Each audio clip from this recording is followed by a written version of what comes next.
I just can't imagine how hard it is to explain to people that having an onboarding process that drives you to love a product is the path to scaling and growth. I know that it's tough sometimes that we want to say, no, no, no, no. Spend some time with me and I'll explain to you how it's valuable. This is a really great lesson in how the proof of delivering a just go ahead and try it experience gives you a chance to bring people on, even when it's a specific niche product where you really have a very distinct customer set you're after. But by golly, give them a way to just jump in. You're about to hear from David from Eduflow and hear about his background, which is really an exciting story, a fantastic person to chat with, somebody who I'm going to have back on again. But before I have him back on again, let's jump in right now.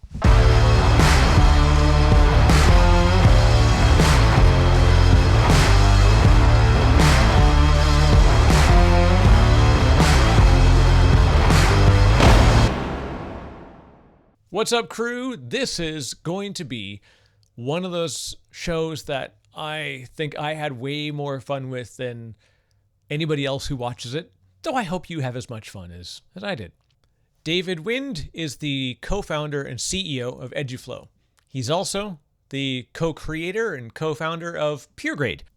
David's also a professor, which led him to actually drive the needs to fund and find the solution for something that he had to solve that was a very personal problem he was feeling, because he started a class which assumed to have a 20 to 30 person cohort and had 150 students. He immediately faced a problem. We are going to go into exactly how that problem turned into a platform and a company. David's acknowledgement of the challenges and his sharing the stories is really impressive, because it's one of those fun things. We don't just talk about all the great stuff and everything goes up and to the right. He really digs into some of the great challenges, both as a leader, as a builder, a developer, and as a consumer. This is a bunch of lessons in product market fit, in taking your product from idea to production, the choice to go from 1.0 to 2.0 by starting with a fresh code base. So many great lessons. You're going to love it. I'm going to have David back on because he talked a lot about areas that we didn't get a chance to touch on, which was his experience with Y Combinator. So look for that coming up. And if you do want to look for stuff like that, of course, you can do me a favor and just hit that little like button and then click the subscribe and hit that little bell notification icon. And that will let you know when other great conversations like this are available on the channel. I've got great folks on this podcast. I'm so proud of the conversation. I hope you like it. With that, this is David from Eduflow on the DiscoPosse podcast. Hello, my name is David, and I'm the CEO of Eduflow, and you're listening to the DiscoPosse podcast. Perfect. So, David, I'm really enjoy in advance this discussion, because this is a passionate area that I've really enjoyed a lot of work in around education and collaboration and creating engaging collaborative ways to help people learn and advance their skills. So when the name Eduflow came up and I looked at what you and the team are doing, it was like, all right, this is literally the platform and the concept that I've been waiting for a long time. And I'm only saddened by the fact that I only just recently learned about you. So, David, if you want to give a quick background for folks that are new to you, let's talk about your story, who you are, and then we'll get into the Eduflow, the story and the value. It's really compelling for me. Yeah, so I think I'll try to see if I can wrap it all together in one coherent piece, right? So, who am I is kind of the start, right? So I'm David, as I said, right? And today I'm the co-founder of a company, but this whole thing kind of started as I was a programmer. I was one of those kids who started to program when I was little. I was thinking about this the other day. I think I launched my first product or app when I was in 8th grade. So I've been like 13 years old or something. I built like a skateboarding website or something. Oh, wow. it totally broke. Like I had no ideas about security or anything, so all the passwords got leaked or something. But it was a good way to get my hands dirty. And I had a sponsor that sponsored a pair of shoes, and it was really cool.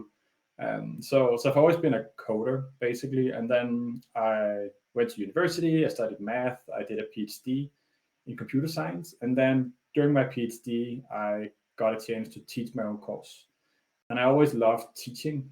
And I probably also love teaching more than researching. I found out during my PhD I wasn't really good at research, but I had this course and it was about big data, and everybody apparently loves big data. So I thought I would have 30 students, but I got 150 enrollments the first time, and Wow. that was cool, but it was also a lot more than I had planned for. So I had this course summary where it's like, okay, weekly written assignments, solve all these big problems, and then I just you did back at the envelope math, right? And you see, okay, 150 students, weekly assignments. It's like at least 40 hours a week of grading. It does not make any sense, right? So I thought, okay, what could I do? And I'd heard about this idea of peer review before on Coursera. I had these courses with peer review. So I thought, okay, maybe I can get the students to grade each other, and then I save some time and they can also learn something. So that's what I did. I sat down, I started programming, as you always do when you're a programmer, and thought, I can build this in a weekend, right? It won't be too bad. And here I am 7 years later, I'm still working on it. But I started cooking up this peer review product basically to help solve this problem. Um, and then what happened was that my supervisor thought it was really cool. And he was like an entrepreneurial kind of guy. And he's like, you should sell this to somebody. You should sell it to the department. And it didn't really make any sense, right? I was just a PhD student. I was doing this kind of at work, and it wasn't a product. It was more just for me. But he kind of pulled me to the department head's office and said, David is going to sell you something. And I was like, I built this thing called Peergrade, and you can do this and that. And the department head was pretty skeptical, to say the least. And he's just like, oh, what does it cost then? $1,000 per course. And he just looked at me really scary. And then I said, okay, but I won't take any teaching assistants because I have the product, right? This will be enough. And he was like, "No, that sounds like a good deal because a teaching assistant is more expensive than $1,000." So I sold a product now that I didn't have, and I didn't have a company, and now I had no TAs as well. So I kind of went back to my office, and then I called. Well, I had one TA left, I think. I was like, I got one left. So I called my old high school friend and said, Malte, I messed up. I promised to sell something that I haven't built. You're a programmer as well. Can you come and help me? You can be my one TA, but just code this thing with me, and then I'll run the course alone. And that's how we started back in the day with Peergrade. So we sat down, we built this peer review tool, we sold the first license to my own department, and then it became a company, right? We had to make a company to send the first invoice. So the whole story of Eduflow starts with another product, actually, Peergrade.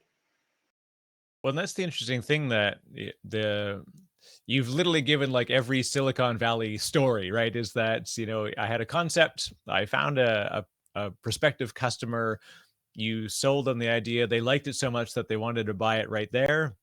And then you go hunting down. And the funny thing is, you had a chief revenue officer who was just basically saying, hey, David, come over here. He's going to sell you something. Yeah. The There's so many incidents, right, that are so random that you can't bank on it. It just has to happen on its own at some point, right? And in this case, it was like I'd seen Coursera do peer reviews. I'd worked on some algorithm a year earlier that I could use for this. I was doing a PhD, and I had this problem on my own. I had my old friend. I had a supervisor who was super easygoing with entrepreneurship, and all of these things combined made this happen, right? But like if any of those things didn't work, it wouldn't have happened, right? So it's kind of crazy how many random accidents have to happen at the same time for anything to work out, right? But that's the way most companies are born, I guess. You solve your own problem at the right time, at the right place, and then it becomes bigger than you think it will. Yeah, I think part of the thing that we have as a challenge in telling the stories of startups is often the compression of the time frame. And there are sort of heroic moments that occur, like weekends of coding. And like you hear about many companies that they'll have a hackathon, and it becomes what it will be the landmark product for them. Like this is usually it's just this idea like we've got this, a brand new thing we want to develop. And so they hack it and they code it together really quickly. Then they solidify it, and all of a sudden they realize it was built generally because you understood there was a problem that existed.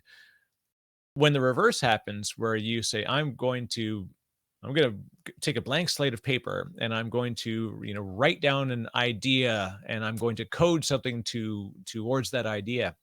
It's very different than you having true lived experience and an immediate problem. So the speed that you had to move at was abnormal just because of that. But it's a fantastic story, and that's why I love the background.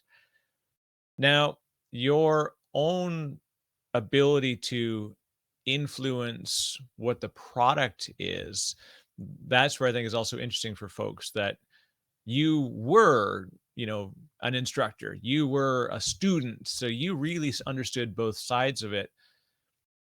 When you talk to other founders and other folks that are thinking of developing a product, that's actually a bit of a rarity. Do you find that yourself? Like when you talk to other founders or other people that are in the tech space, that the fact that you really had direct experience, that helped a lot probably in the ability to develop quickly?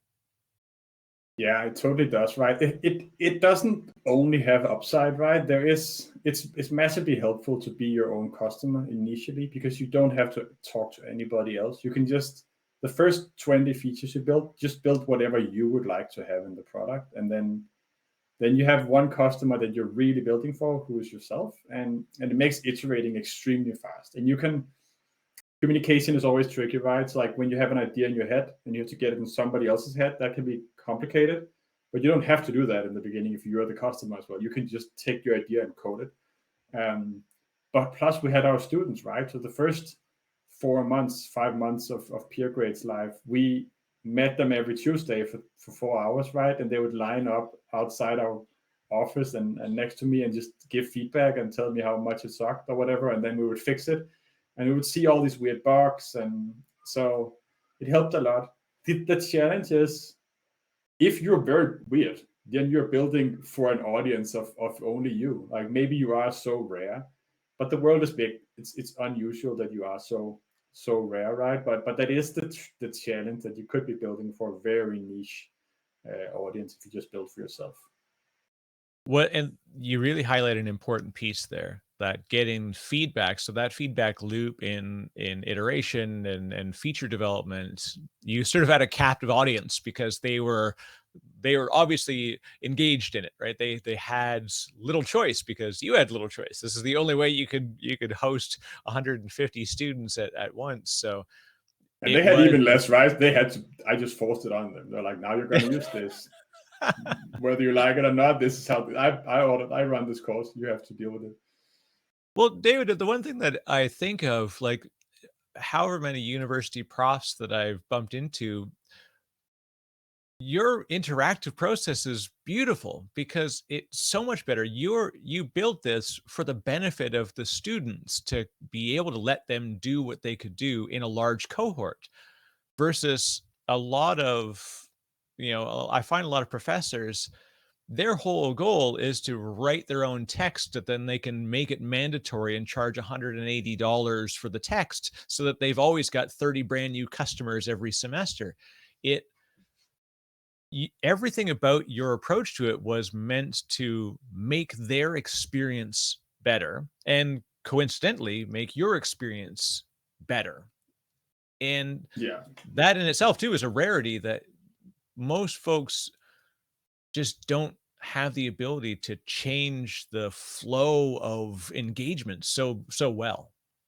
I think that's one of the things that made Peergrade work, is there's a lot of these tech products for education. They only win on one of the sides. Either they help the teacher or they help the students.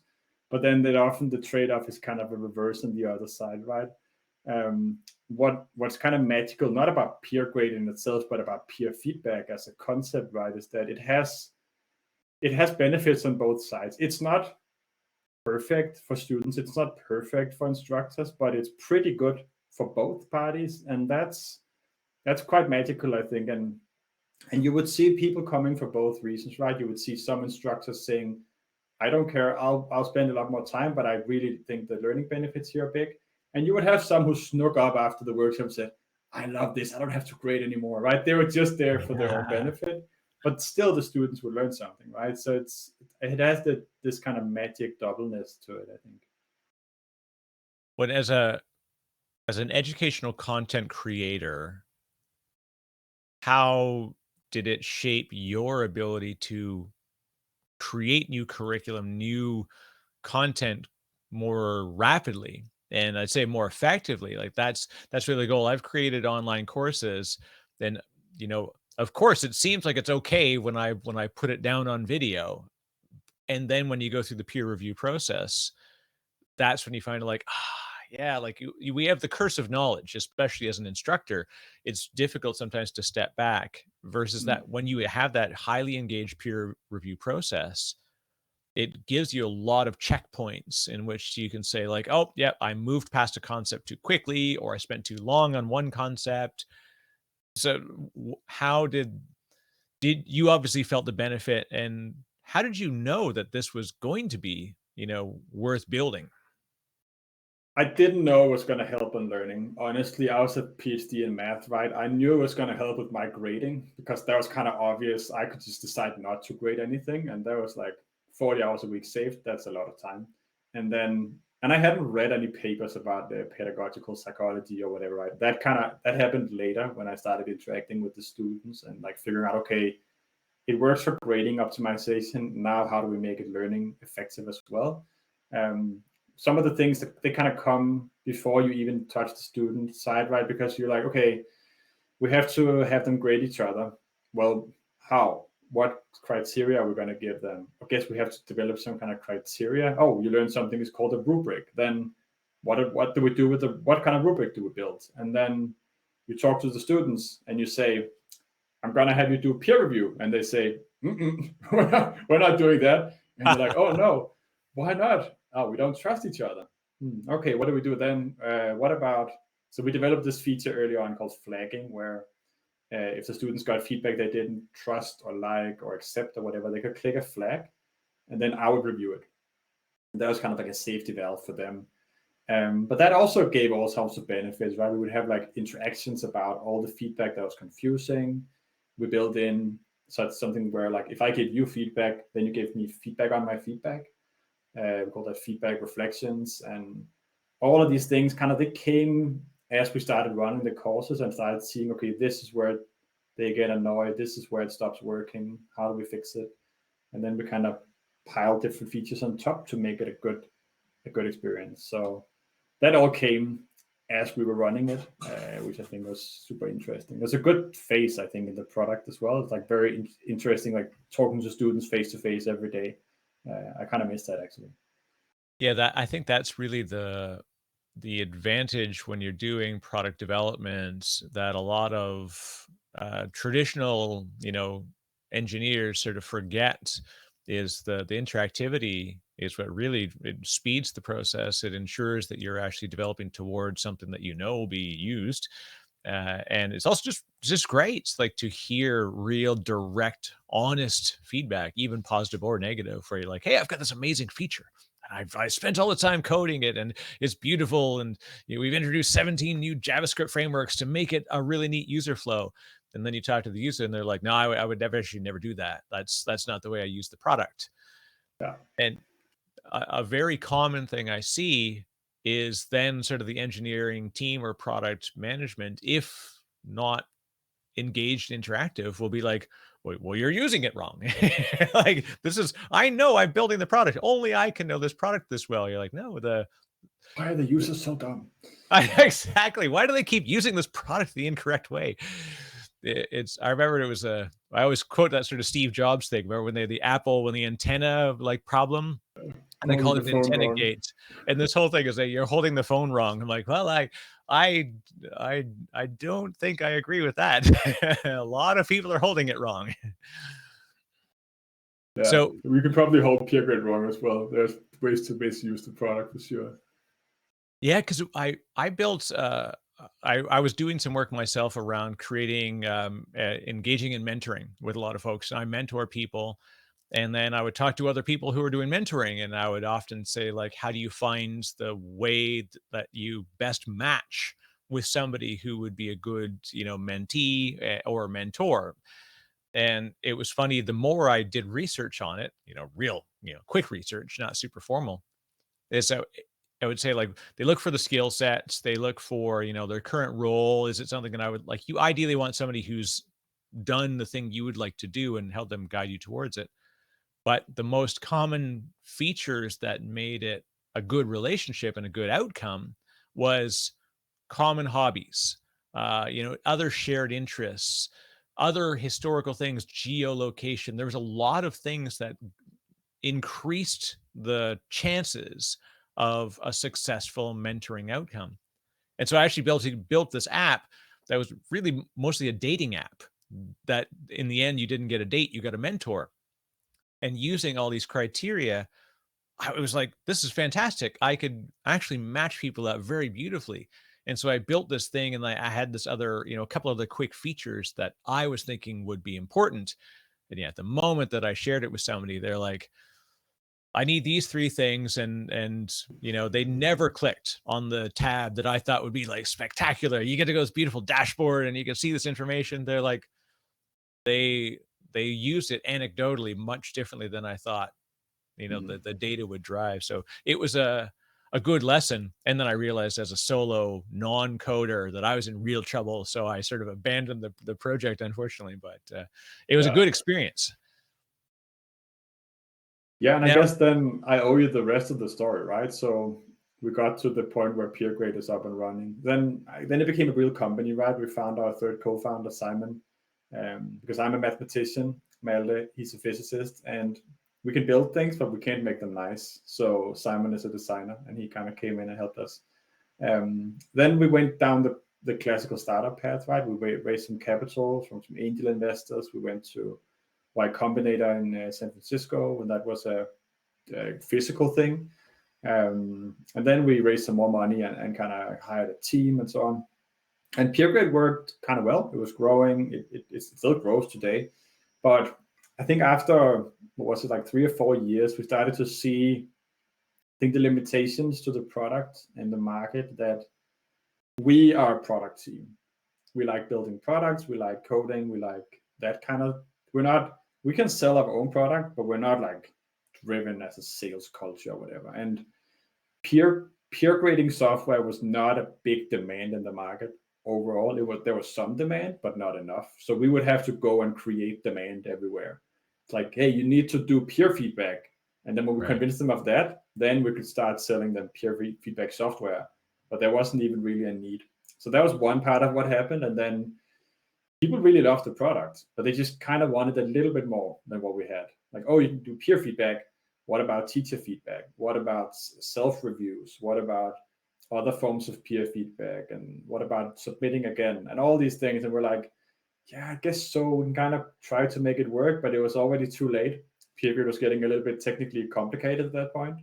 So we sat down in a summer house in 19, I think, and said, okay, what should we do? What about starting over?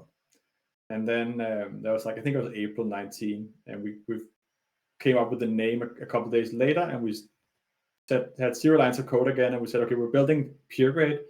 If we had all the knowledge we have now, we would start over. So basically, Eduflow started as Peergrade 2.0. It's just like, let's build it again, slightly more flexible, better code base. And then over the next year, we realized a lot of things. But one thing we realized is that maybe we shouldn't do a better version of Peergrade. Maybe we should build something different, where we rethink things a little bit more. And that's what eventually became Eduflow. So Eduflow is a learning platform. Call it, has many names, right? But it's a way to run online courses. And where we differ from the 9 million other online course tools is that it's a way to run online courses that are very active and very collaborative.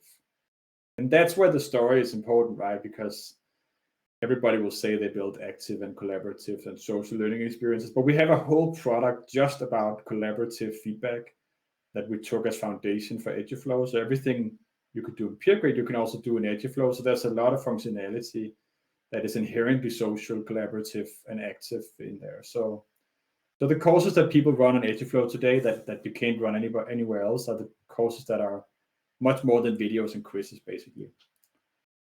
I think that's a huge differentiator too, that the thing we've got a lot of these days, I'm a user of a few platforms myself, right, is this purely like video hosting and flow of course, and purely in the like getting from beginning to end, chopping, measuring, maybe a couple of surveys in the middle. But it's most of the collaboration is just comments, which is not actually collaborative.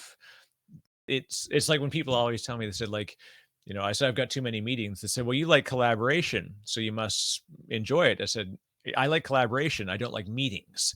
Yeah. And that's the difference between comments and collaborative feedback. Collaborative feedback allows you to take that comment and comment on the comment, and then take that and feed it back into a total course. Like there are a lot of things that go beyond just someone writing good module really fast. I struggled with it. Like you get those, and that's interesting, but then there's no carry on, right? And that's what we saw, right? So we were looking at all the competitors and seeing like what are they saying on their landing pages, and they like 50% of them say we have peer feedback functionality. And what they have is people can submit something, which means they can upload a file, and then you see a list of all the files in the course, and then for each file there's a comment feed like on Facebook where you can comment, and people write awesome exclamation mark, and that's peer feedback in their world. For us, we have like, that's like nothing, right? Peer feedback needs so much. You need rubrics, you need careful allocation of who's giving feedback to whom, you need feedback on the feedback, you need flagging, there's a ton of things you need to take care of if you want peer feedback to work. And that's the key, I think. Peergrade was complicated because there's a lot of things you need to do to make peer feedback even work. If you don't do all the things, you'll get nothing. You'll have no effects. And if you do all the things, then it suddenly starts magically working. And that's, I think, another kind of underlying thing in Eduflow is that the learning processes you build and can build in Eduflow are very scaffolded, very structured. It's not just like come and take what you want and go here and there. It's very carefully like you do this. What you do here is then fed into this other activity where you then see something, but it depends on what you did in this third activity, what you'll see. And you can create these very custom learning experiences that it requires a little bit of like, almost like programming, right? But like setting up the flow on the instructor side, but then the learning experience for the learners will be like personal and very interesting. So that's where we try to differ. But the challenges on the landing pages, we all say we can do everything, right? So you have to like really get in to the product and start playing with it before you really see the differences, I think. Well, I would say that Eduflow is to online course hosting what Salesforce is to Outlook contact management. So while there are notes features in my local contacts, view, it's not collaborative. It doesn't get better. It doesn't let me take that thing and do another thing with it. Because you can drive flow through feedback, because you can create that customizable flow, and then get engagement at a true rubric of measurement, it is really head and shoulders above what these other things do, which is purely course hosting, like a video hosting. And like I said, it's fantastic. There's a lot of folks, that's maybe all they need. But if you truly are creating corporate enablement, even sales enablement, like true enablement content versus lecture content, I think that's super interesting. That's very important, right? Because and that's also why no product is for everybody, right? There's a ton of people who are using like the thing they want to do is they want to sell a course. They want to make some money on Twitter by selling a course. If that's your goal, I don't think it's a bad idea necessarily to do a video course, because if people pay for the course, whether they complete it and whether they learn something will not make you richer, essentially, right? Of course, it will be good if they like the course, then they'll share it. But people buy courses for non-obvious reasons sometimes. It's not always trivial to figure it out, right? And another example is Coursera, right? So on Coursera, the way they make money is they sell the certificate at the end of the course. If nobody completes the course, they don't make any money on certificates. So if you look at Coursera's paid courses, there's no peer review. Why? Because peer review is hard, right? You have to write something. It sucks. It's very effective for learning, but learning is also hard, right? So if your business model is getting people through the course, you don't necessarily want to make it hard. If your business model is built on getting people to learn something, well, then the courses might have to be hard. And that's why I think we have fewer customers in the category where people are selling online growth marketing courses or whatever on Twitter, and we have more customers in internal company training. So, for example, Google is one of our customers, maybe the biggest customer. And what's interesting about Google is when we talked to them a while ago, I asked them, like, why did you buy Peergrade and Eduflow? What's going on here? Like, this is when they bought into it a long time ago, we were basically a school product, and I didn't get it. And they said, that's exactly why we liked it. Because you guys, everything else we look at is like corporate training software built by corporate training people, and they don't really get it. But you came from education. You came from a place where you had rubrics and you had all of this, because in a university, you don't want the students to complete the course. You want them to learn, right? You're as a professor, I'm okay with failing half the students. If they don't know anything, it's fine, right? So the incentives are different, and I think we cater more to the community of people where they actually have to learn something. So courses you can build in Eduflow can be really hard. And it's not for everybody, right? No, and I think that's the best thing you can do as a founder as well, is immediately disqualify, folks that seem like they could be customers, but will take you down a very different path. And understanding who your real customer persona is.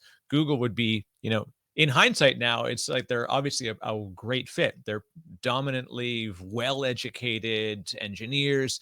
They've been through that system, so they would map to it very beautifully, and they would understand the value of that. And the funny thing is, if you thought, I'm going to go to somebody to sell them, Google would almost seem like the last one. You're like, they're filled with millions of, hundreds of thousands of PhDs. Wouldn't they just have built this themselves? But for them, it's not their core focus. They don't want to build an educational product. They want to build products that will drive revenue in other ways.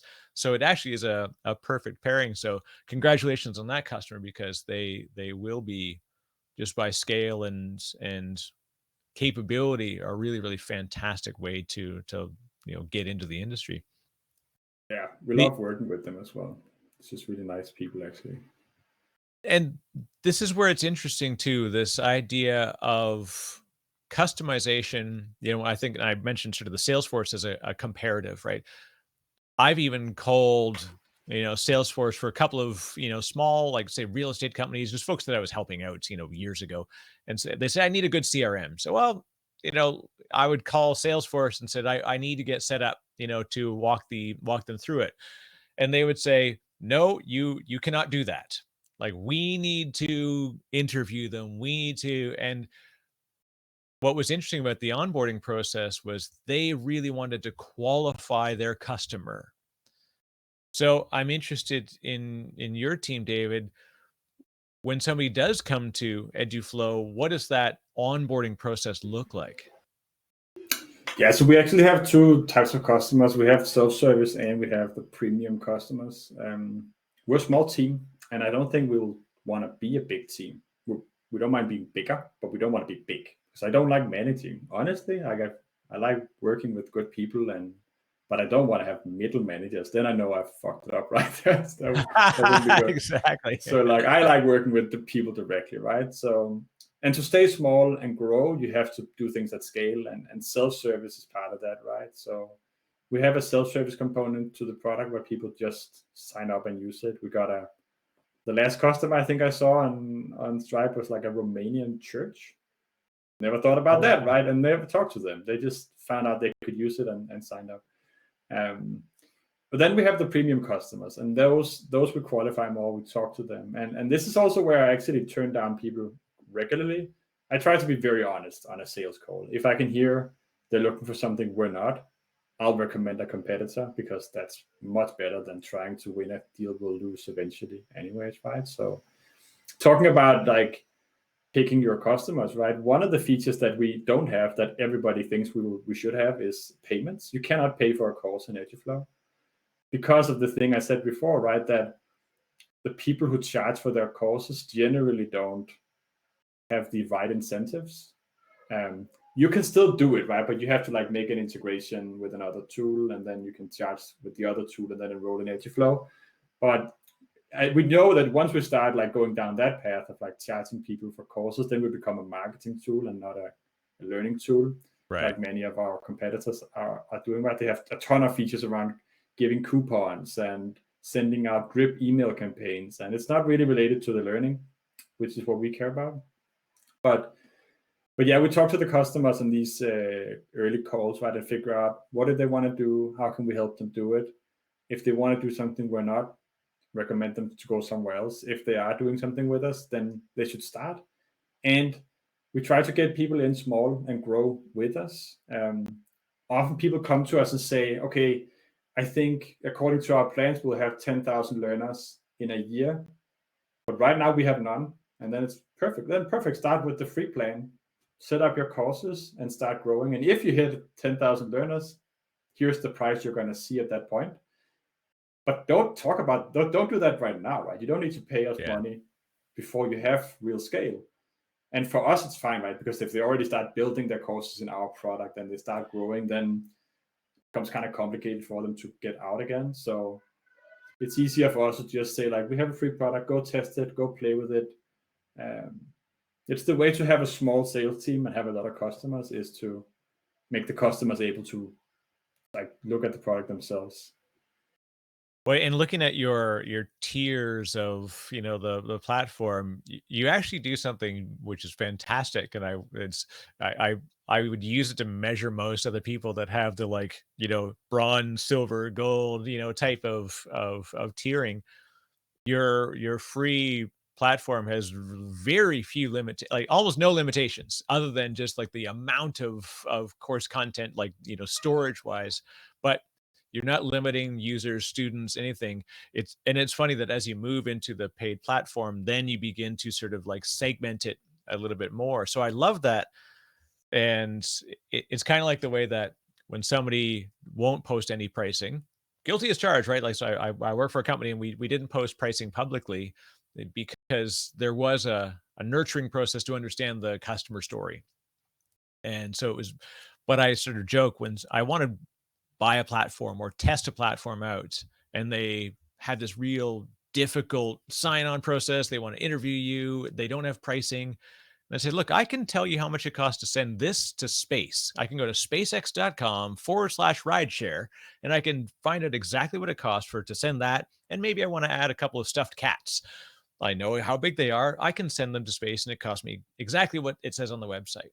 So if you're a goofy SaaS product, doesn't have public pricing, I've got to question what you're doing in this onboarding process. So I love it's something we think a lot about, right? And I think the bad news is that it would probably benefit us, at least in the short term, to not have pricing. Because the premium plans that we have are significantly more expensive than our self-service plans. And then when people see the premium pricing, they're like, whoa, I thought what Pro is so cheap. Why is premium so expensive? And they're like, we shouldn't have shown them the Pro pricing. So I think we could win in the short term by not showing any pricing. But I think, so personally, I never touch a product that doesn't have public pricing. And that's because I'm a technical co-founder for a small company. I'm the persona that also reads Hacker News. And these kind of people who are like, I'm allergic to salespeople. I do not want to talk to them. If I can't buy self-service, I'm not doing it. Yeah. Not everybody's like me, right? Google is not like me. They take calls. They have security processes and whatever. But So, but long term, I think the way to dominate and win a market like this, where we have a list of competitors in our Notion database of it's like 200 products in there, right? There's a ton of competitors.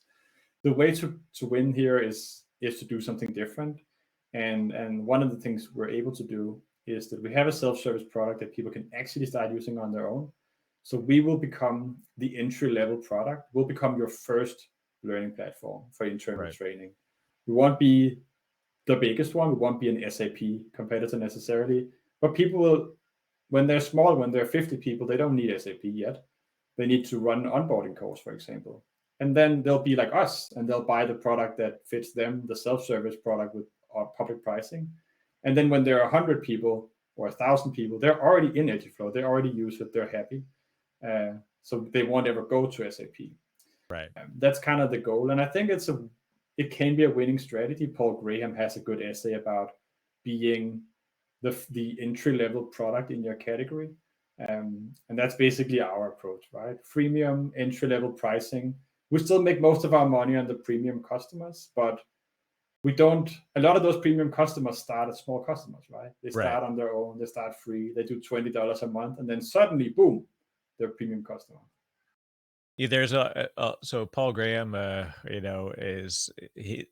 of his essays stand out, and actually that's one of the ones is this concept of, and it's led really to a lot of people that tackle the topic of value pricing, and you're getting this, touchless self-service experience. And so it's actually very smart to price it according to quick entry.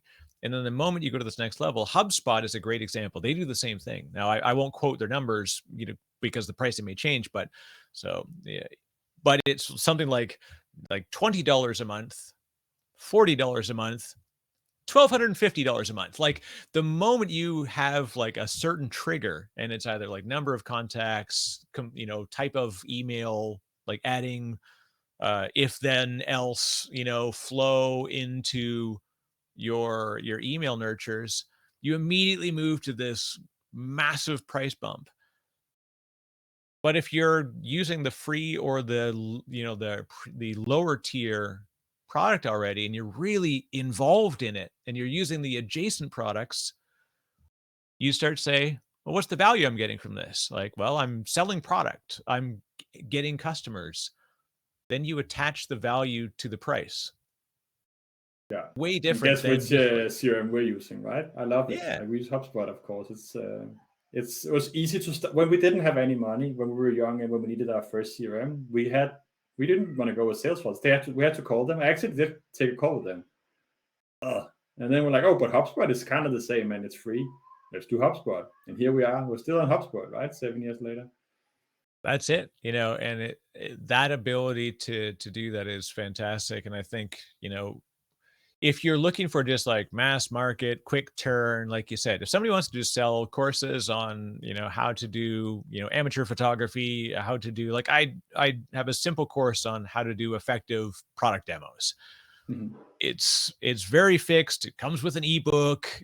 I have at the end, I have an interactive thing, but it's like I set up a Zoom call, every month. So it's very different but it's fixed.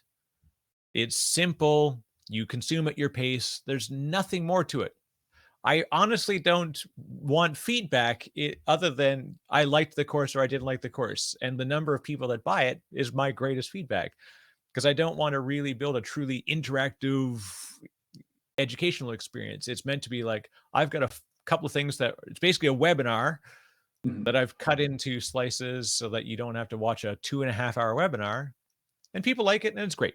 So fixed value, fixed price, that's all that I need. But the moment that I look at corporate enablement products all the time, and what they do, and David, this pain, right? Is they just take those platforms, and then even worse, they give them these like awful, like 1990s sort of like, pictures of people sitting around tables and like pointing at things. They've taken the worst clip arts, and then, in a little pop-up comes over, click here. And it like, they force you to like interact with it. And but it's more for like compliance training and Mm. human resources stuff, like legal and compliance stuff. That's what drives that. They don't care about someone actually being involved in the enabled as a part of it. They're just like, make sure they take the anti-money laundering training every year. You're required by law to do it. Yes. Yeah, and that's one of the challenges, right? Like there's a lot of the people who come to us to look at our product, they come with an Excel sheet in their hand, right? And say like, dear Eduflow, we have investigated the range of products and you're one of our top whatever. Can you please fill out this short Excel sheet? And then I open it and it's like 250 rows of requirements. And then I was like, oh, there's a column called priority. Oh, it's all high priority. Then never mind. So then I have like a 250 row high priority requirement doc where there's like, it's very important that we can do all these insane things. You wonder like, how did they do this, right? Like, and it's probably like they send it out to everybody. Everybody can add their own requirements and then they just sum it up and they generate this massive list. And then that's how they buy. Like, how many points do you get in a massive requirement doc? It's a terrible way to buy products, right? It will satisfy, it'll make everybody kind of mad. Nobody will be super angry, but nobody will be really excited, right? Yeah. And the way for us around that is to, if they're already using our product, if they already know the value it brings, then the requirement doc will look slightly different when it ends up in our hands eventually, because they know now what they should be asking about, not all the other things, right? So I hate the conversations that start with that doc, because you just know nobody's gonna win. Nobody's gonna be happy at the end of this. Oh, and it's like I've gone through RFP processes in so many places, and it's like, or even just competitive, like, how are you different than X, right? And so what do? We do exactly the same thing that every company does. You hand them a feature matrix with Harvey balls. You're on the left with all full Harvey balls and one 3/4 Harvey ball because you don't want to be arrogant. And then all of them are like 1/4 Harvey. Like and then I tell people when I do competitive training for my own company, said, that if you just move the logos and switch them, that's what the competitor will say. And they can say it because they're going to box us out with a word they use in the sentence, and it's like, it's And it'll be just like non-meaningful things like great support. We have that, the others don't. Like right. meaningful pricing. Like, what does it even mean, right? Like, they'll make up things that don't exist, or like they'll just have vague terms like the best user experience. Well, that's us and not the others. It's like totally opinionated stuff, and I hate those. We don't have any of those matrices because I just don't like them. One of But the they work. That's greatest. the problem. Well, that's it. It unfortunately becomes, especially when you get to like a true like RFP, the measurement it's the questions become very vanilla. The responses become very vanilla. You try to nuance words so that will isolate you as being differentiated, but in the end, it isn't. And the only advantage that those things get is quite often it gets rid of some of the marketing language. We try to hammer it in there because that's how we differentiate, by messaging. And you're like, no, use the bloody product. Use the product and you'll see the differentiation. And that's what you're hoping to get to. This whole pre-qualification process is it's sad that we still have to go through it. Well, I've started saying no unless they want to talk to me. So if they send over a doc, I say like, I looked at the doc for 5 minutes. It looks kind of fine. Are you willing to take an hour on the phone with me and figure out what's actually important here and see a demo of the product? Because if you're not going to do that, I'm not going to fill out your 250 row Excel sheet, because then you just send it out to, it's easy for them. They just send it out to 100 vendors rather than they hope they get the work done for them.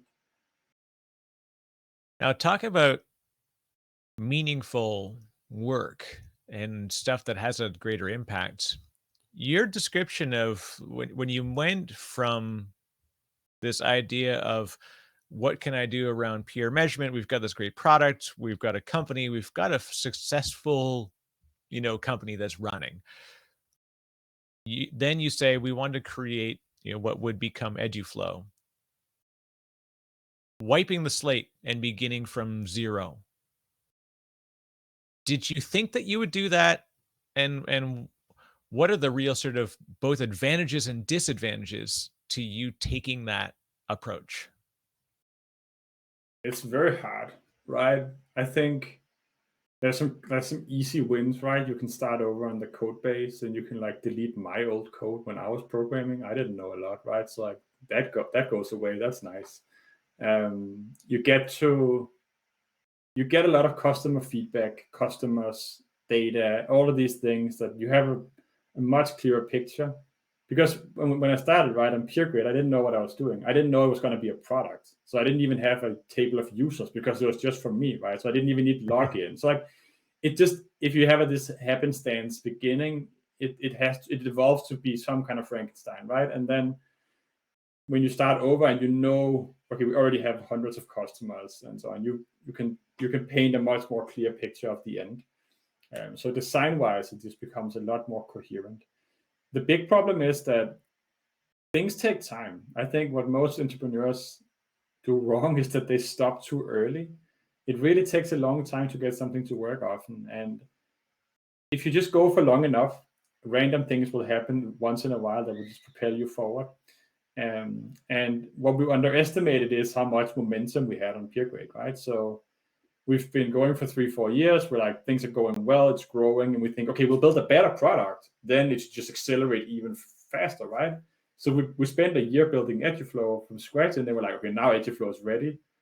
Peergrade is still going up, and Eduflow is just like, nothing is happening. And we're like, shit. Did we just invest a whole year, and it's much worse? But it had to start from scratch again. We had to get momentum again. And then slowly it starts building up. And now Eduflow is growing faster than Peergrade, but it took a while, right? It took a while to get the ball rolling because we've gotten to the point with Peergrade where people started writing academic papers about it. We started getting mentioned in books people were writing. And like, wow, that takes a while, right? To get to the point where it's such a household name.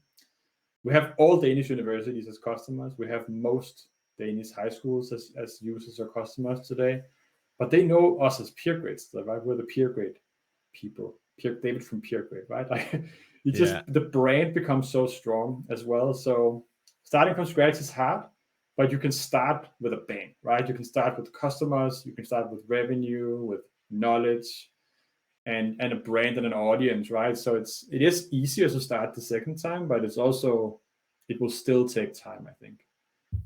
Yeah, even if I think of sort of the biggest example, right? If the founders of Google left Google and started another startup right now, the only thing they would get a lot of is investors, not customers. Even though we know what, as a customer of Google services, I can get from it. We do know is, as an investor, you'll probably make a gargantuan amount of money in ROI, like, so there's that level of trust. So like, as a founding team, people are like, yeah, these are the guys that brought us something that we know and we trust, and it's got this incredible market momentum. But they'll always, as much as they love it, they're always going to still wait before they buy the product or they license the product. They'll watch. And it's always funny. Even in stuff that I've done in community projects, like tech community stuff all the time, I started running a sort of an online competition. We literally did a reality competition for IT architecture. And we took like 12 people and then narrowed it down and made it almost like an Ink Master. We called it Virtual Design Master. And I would go to everybody and say, like, they knew what I did as far as, speaking engagements. They knew how I engaged people and ran these small community groups. And so I had this fantastic thing. I had all of this recognition. I have all of this trust of this incredible peer network. And I said, what we need is sponsors to have prizes. And every single one said, this looks great. Love the idea. We'll be in for season 2. Yeah. I'm like, there won't be a season 2 if there's no season 1, and I need prize money for season 1. And so it was sort of grinding and scraping, even with that history that I could have brought to it. It was really, really interesting to us. So I love that you've highlighted that as a thing. Like, look, even YouTubers, right? They could have a fantastically strong YouTube channel and following, and then they say, I've got another channel. Well, it starts from zero, and it may tick up faster as if they've got a huge fan base, but it's more than zero friction to move people over to that thing. And that's literally click and subscribe. Like that's Yeah. the simplest possible low friction thing you can have. You are bringing people into a different product that has different outcomes. It's Yeah, a and you'll non-trivial see thing. it all over and over, also in consumer, right? So recently there was Clubhouse was a big thing, right? They really Yeah. managed to drum up a lot of attention with the help of their investors, Andreessen Horowitz and so on. And then people were like, this looks like it's gonna be massive. And then it took a while, but then the inner mechanics retention started really showing, right? And then like, oh, it didn't actually work. But they got very large before people started churning. And now it's like slowly dying, right? And you see this constantly with famous people, especially who launch products. They'll get a lot of attention coming out the gate. They'll get a lot of signups in the early days, and then when the PR is over, right, then it's just a slow ramp down Yeah. to nothing because the churn is too high, right, and people just disappear. So I think if your retention is good and all of that, like PR and so on, can help a lot. If it's not, it doesn't matter. You'll just take longer for you to die eventually. The more you get up in the beginning. When you began, how did you introduce measurement of success in product consumption? Measurement of success. I think it's I don't know actually. So we've always been asked by people in the old days, like, hey, so like how do I know if Peergrade and Eduflow works? Do you have efficacy studies and so on? And I was always like, honestly, I was just like, first of all, it's complicated to run an efficacy study on an educational product because like maybe it'll work for Mrs. Anderson in 6th grade in Ohio or whatever, and then it won't work for the next person. So that's hard. You need real big intervention studies. Second of all, what if it doesn't work? I don't want to run some kind of third party unbiased study and then they publish that Peergrade and Edlund sucks, right? So I was like a little bit hesitant, even though I had a pretty good feeling about it, to do anything. And then I started thinking more about it, and then when I started to see how complicated it would be to do an actual efficacy study, we decided to ignore it and say we don't know better than the users. But if the teachers keep coming back and they keep using this product semester after semester, something is working. Right. Like, because they know their classrooms and they're busy, right? There's an opportunity cost to using one intervention in their courses, right? Using peer review means they can't do another thing. So if they keep using that, then surely there must be some value they're getting. So eventually and this is actually also why Combinator's internal EdTech startup advice is like, just talk about user growth. If your users are growing, something is working. Don't worry too much about efficacy studies. And that's kind of how we landed on it. We've done some and it works. So it's all good, but we didn't go all in on like trying to set up some official study. I think it would have helped with sales sometimes. They would have liked some kind of cool looking white paper, but for us, it didn't matter too much. As long as people liked it, we were happy. Yeah, and I guess that's in some spaces it's necessary, especially large like enterprise products. They have to have the sort of like the Gartner and the Forrester like economic impact valuation study and stuff like that. But it's way further down the road and a very different target audience. It's that, big enterprise buyer, but they're looking to like affect the P&L for a business unit in their company versus you've got a better niche and an more easily measurable value. Just like you said, retention. If I can get retention, then that's where we know that if people are still using it, we're doing something right. And now we can dig in further on it. I I'd think love to also actually. as a researcher, mathematician, like I'm also just like a skeptic of any simple answers, right? Like my wife is also a researcher and she researches in complexity theory in like the humanities. But the common thing at home is like it's complicated, right? It's always Yeah. complicated. And all these companies will try landing page with like 20% better, whatever. No, like it's not that simple. Nothing works that simple, right? If I send more code emails, but they're worse, still won't get me more money, right? Or if I do my support tickets faster, that doesn't lead to revenue growth in itself, right? It's so complicated. And I think that's my stance on everything, especially with our product. We're like a training product. of course, if you train your employees better, something good will come out of it at the end. But I have no possible way to connect the use of Eduflow to like top line revenue or something for a corporate. I can try and I can make some numbers up in Excel, right? But don't trust it, right? It doesn't make Yeah. any sense. And if our competitors are doing it, they're just lying, right? But I don't really believe in those kind of things.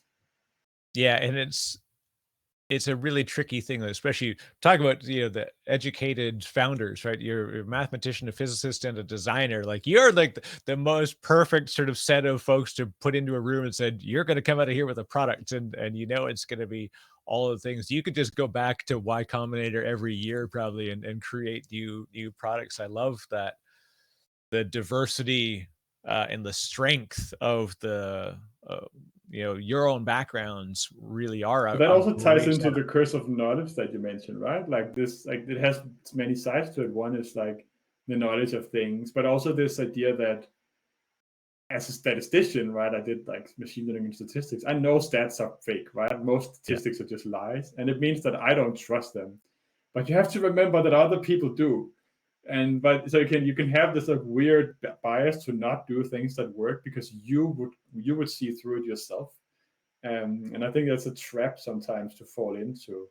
Not selling enough, not Right. marketing enough, not talking big enough words because you wouldn't fall for it, but most customers aren't like you. So yeah. That is really that is a tricky one too, especially when you're a technical founder. You're already like, I know this is BS. Like I don't want to say these things because it's like, but I mean, I joked with somebody recently and I realized I'm like, oh, I should actually quote this. So my podcast happens to be in the top 1% of all podcasts. And it was like 3 different platforms have kind of shown me the statistic. I'm like, okay, this is really cool. Like it's say I'm in this top 1%. Well, there's 3.3 million podcasts. So like I could be the bottom of that 1%, and there are hundreds of thousands of competitors above me.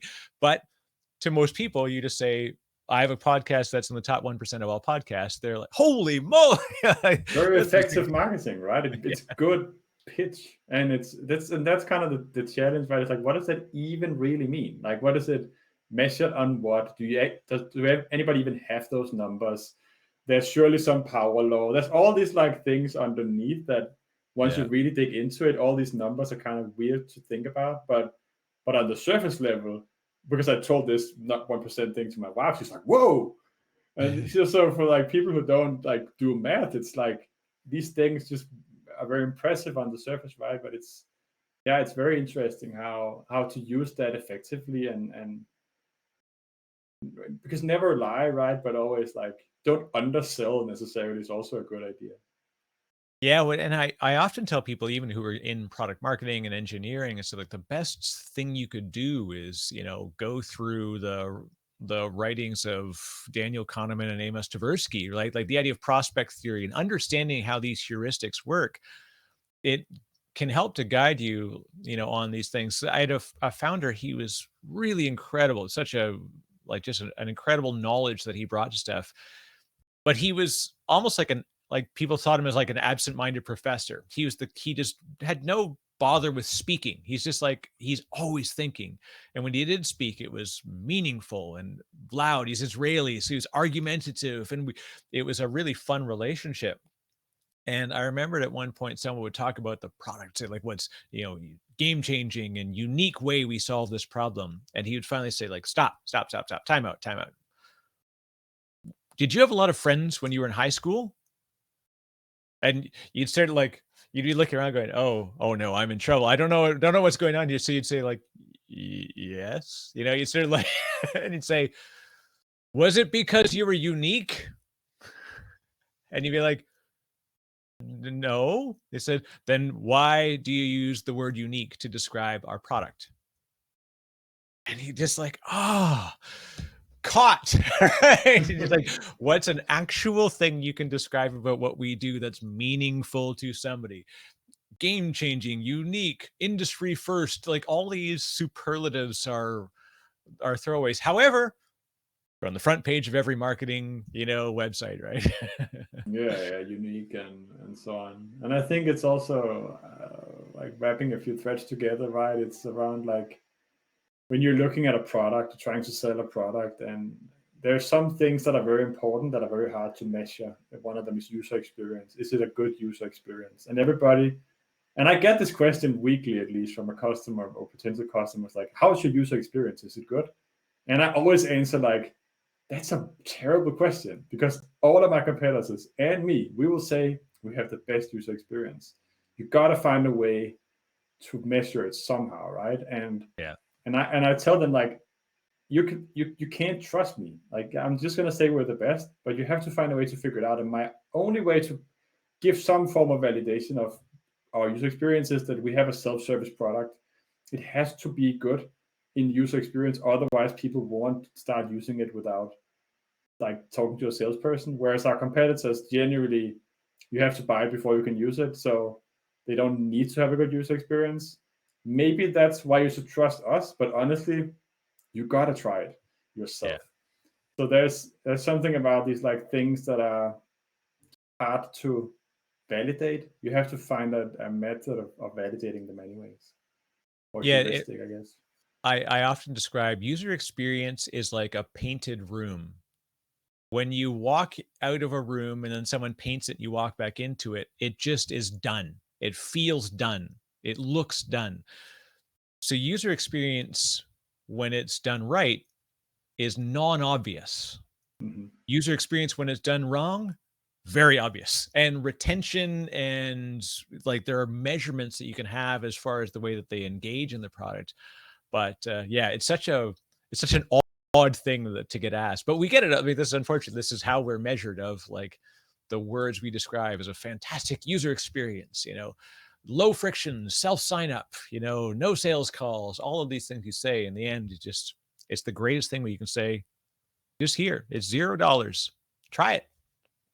Yeah, see if you like it. I guess like if somebody could come up, maybe this is just hypothetical, right? But like if somebody could come up with a way to measure user experience in a number of a product, then it would help the enterprise buyers a lot, because then they could put it in their requirement doc and give it a weight and say user experience 30%.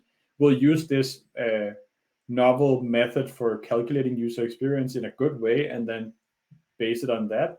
But because there is none, then the vendor has to tell you how good the user experience is. And would you ever believe that? Honestly, that makes no sense, right? That's right. So they should either test it themselves, or they should have like a third-party company that will just like go and test products and give them a score 1 to 5 or something. But it's so hard, right? Nobody can do it.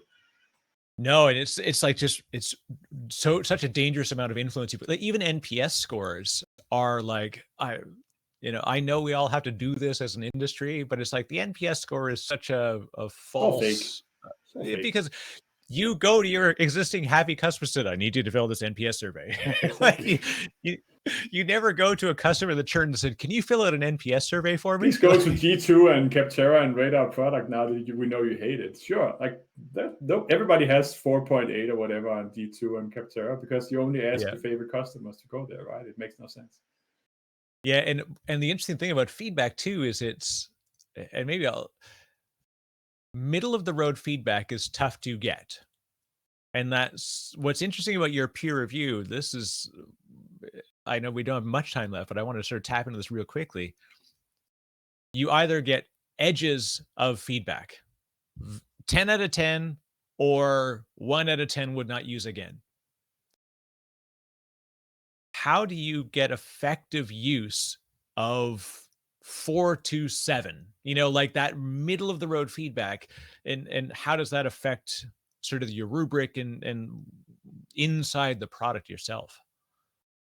Yeah, so I never use a scale that's more than 3 levels myself, because I've seen the 1 in 10 problem on IMDb and so on. Everybody's just, I hate it, I love it. So like personally, I always go for very small scales. I think one of the things we've done a lot of work on with rubrics is to make every level meaningful. So it's not numbers like how good is this 1 to 5. It's like how good is it, and then the 5 levels will be very explanatory. Like let's say it's a video pitch, right, that you're giving feedback to. There'll be 3 questions. One is about style, and then you'll have how good was the style, and then there'll be like the style was bad, it had some of these problems. The style was okay, it had some of these but not some of these. the style was great. It had all of these. So it makes it very clear for the reviewer, am I giving 1, 2, or 3 here? It also makes it very clear for the receiver, like, okay, I got a 2. To get a 3, I need to do these things. So to like tie actionable constructive feedback into the numerical ratings is the way to make really good assessment rubrics, I guess. And this is maybe even more important, right? Like feedback, you don't learn anything from getting feedback.